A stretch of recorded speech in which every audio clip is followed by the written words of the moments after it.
নমস্কার বন্ধুরা, কিচেন আগমনীতে সবাইকে আমন্ত্রণ জানাই। চলে এসেছি আজ আমার বাড়ির জন্মাষ্টমীতে গোপালের অভিষেক, গোপালকে সাজানো, পুজো এবং গোপালের ভোগ। এই জন্মাষ্টমীতে গোপালের প্রিয় খাবারগুলো তৈরি হয়, আর সব ভোগে রান্না তো দেখানো সম্ভব নয়, কিন্তু কি কি ভোগ দেওয়া হয় সেটাই আপনাদের সঙ্গে শেয়ার করব। তাই পুরো ভিডিওটি শেষ অবধি দেখার অনুরোধ করব, আর সমস্ত বন্ধুদের বলবো আমার পাশে থাকার জন্য। চলুন তাহলে শুরু করা যাক। এখানে গোপালের সাজ জামা, সুন্দর সুন্দর অলংকারগুলো নেওয়া হয়েছে। ভোগের উপকরণ, প্রথমে খই থেকে ধানগুলো বেছে নিয়ে গুড়টাকে আমরা পাক দিয়ে খই মাখিয়ে নেব। আর জন্মাষ্টমীতে প্রিয় খাবারের মধ্যেও কিন্তু নাড়ু একটা প্রিয় খাবার। এখানে দু রকম নাড়ু আমি বানিয়েছি, গুড়ের এবং চিনির নাড়ু। মার আমি বানিয়ে নিলাম। এবার আমি সুজিটা নেড়ে নিয়ে সুজিটাও করে নেব। এবার করে নেব মালপোয়া। মালপোয়ার এক দিকটা ভাজা হয়ে গেলে অন্য দিকটাও ভাজা হয়ে গেলে তুলে নেব। এবার ওই তেলের মধ্যে আমি ভেজে নেব গোপালের আরও একটি প্রিয় খাবার, যেটা হলো তালের বড়া।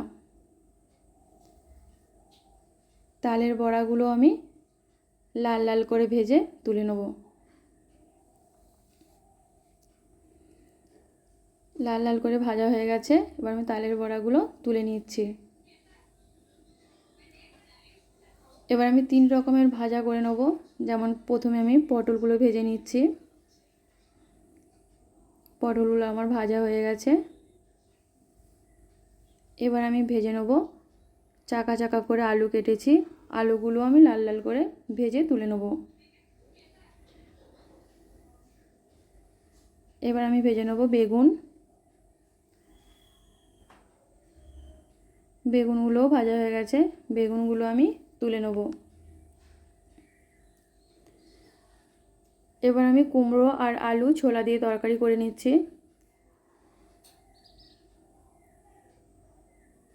করে নেব ছোলার ডাল নারকেল কুচি দিয়ে। ছোলার ডালও আমার হয়ে গেছে। এবার লুচিগুলো বেলে আমি লুচিগুলো ভেজে তুলে নেব।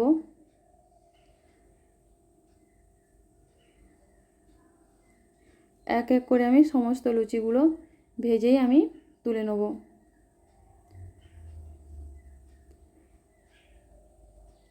গোপালকে আমি এবার ভোগের পর হয়ে গেছে, এবার গোপালকে আমি অভিষেক করাবো। অভিষেক করার জন্য সমস্ত কিছু আমি নিয়ে নিয়েছি, যেমন পঞ্চামৃত, বিভিন্ন ফলের জুস, এবং বাড়ির প্রত্যেকে আমরা অভিষেকটা করিয়ে নেব। ছোট থেকে বড় আমরা সবাই অভিষেক করাবো। এখানে ছেলেও অভিষেক করে নিচ্ছে। বাড়ির ছোট সদস্য তো একা অভিষেক করাতে পারে না, তাই তার হাত ধরেই অভিষেকটা করানো হলো।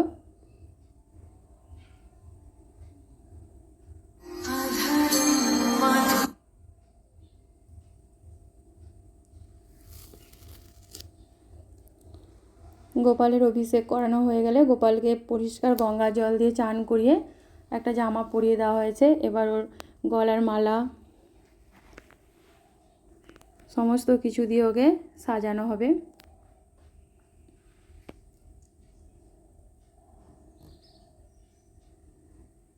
পরিয়ে দেওয়া হচ্ছে রজনীগন্ধার একটা মালা।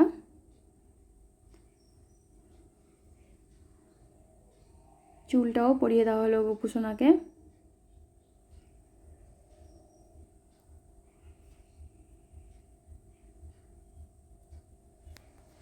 আর সুন্দর একটা মুকুট আনা হয়ে গেছে, মুকুটটাও পরানো হয়ে গেল। এবার গোপুসোনাকে ওর সিংহাসনে দোলনাতে ওকে বসানো হয়েছে।